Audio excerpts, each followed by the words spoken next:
যদি অবিবাহিত হয়ে থাকেন তাহলে আপনি কিছুটা লাভবান এই লেকচার শোনার পর। আবার আপনাকে একটু কাজ বেশি করতে হবে আপনাকে। তো প্রথম জায়গাটা কি? জায়গাটা হচ্ছে যে আমাদের চিন্তাটা হবে এমন, যদি আমরা অবিবাহিত হয়ে থাকি, যে আমার লাইফের একটা এইম আছে, একটা এম্বিশন আছে। সেকুলার কনসেপ্টের এম্বিশন হচ্ছে দুনিয়া, আর আমার এম্বিশন হচ্ছে আমি দুনিয়ার কল্যাণ চাই কিন্তু পরকালীন মুক্তি চাই।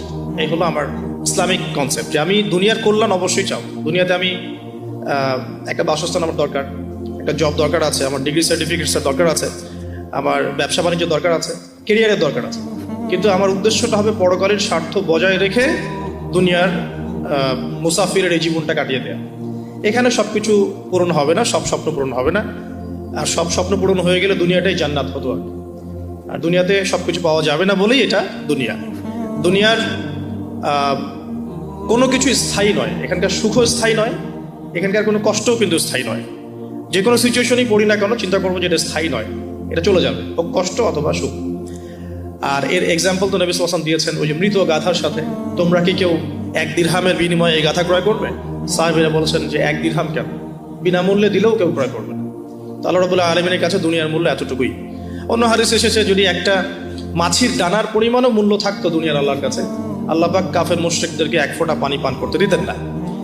আবার আরেকটা হাদিস এসেছে আঙ্গুল চুবিয়ে দেওয়ার কথা মহাসাগরের মধ্যে, সেখানে আঙ্গুল বের করলে যতটুকু লেগে থাকে হাতে সেটা হলো দুনিয়া, বাকিটা পরকাল। সো একজন স্মার্ট মানুষ, হিউম্যান বিং বা মুসলিম, সে কখনোই দুনিয়ার স্বার্থটাকে মুখ্য করে দেখবে না।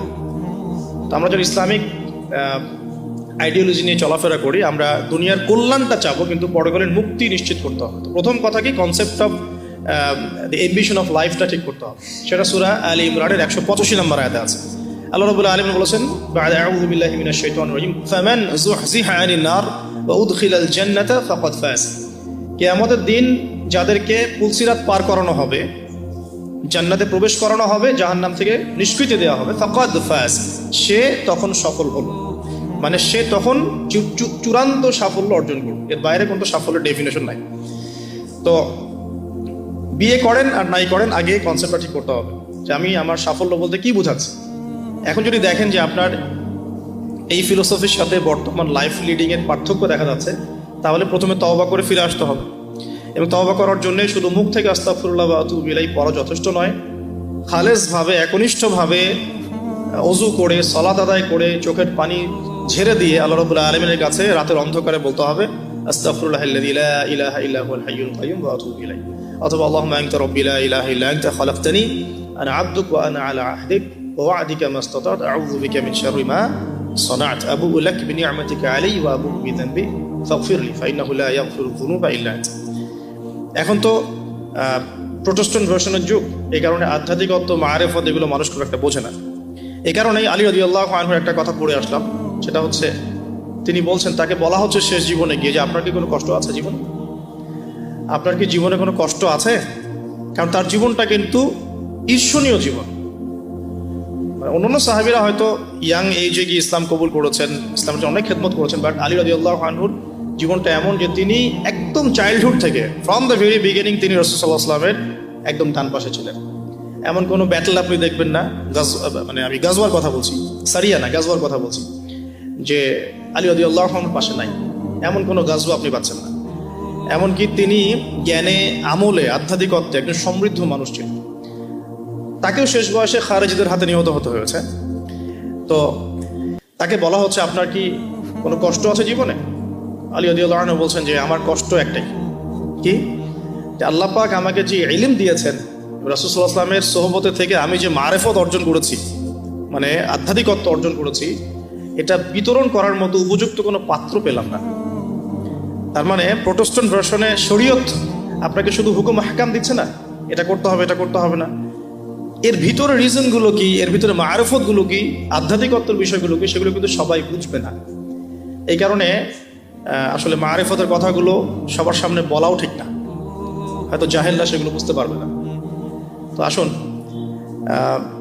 যেখান থেকে আলোচনা শুরু করেছি ওখানে ফিরে যাই, যে আমরা আমাদের লাইফের এইমটাকে ঠিক করে তওবা করে ফিরে আসবো। তওবা করে ফিরে আসলে পরে শুধু প্রোটেস্ট্যান্ট ভার্সনে মুখে মুখে আস্তাগফিরুল্লাহ পড়াটা যথেষ্ট না, মন থেকে ফিল করতে হবে এবং জীবনের যে পাপগুলো আমি করে এসেছি এগুলোকে রিকভার করতে হবে।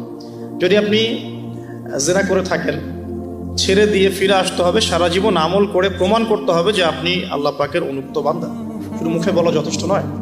আপনি মাদক সেবন করে থাকেন, তওবা করে ফিরে আসতে হবে, এসে আল্লাহর কাছে প্রমাণ করতে হবে যে হ্যাঁ আমি আল্লাহ, তুমি আমাকে চান্সটা দিয়েছো, আমি এটাকে হেলায় নষ্ট করবো না, আমি নিজেকে তোমার কাছে প্রমাণ করে দিব ইনশাল্লাহ যে আমি তোমার বান্দা।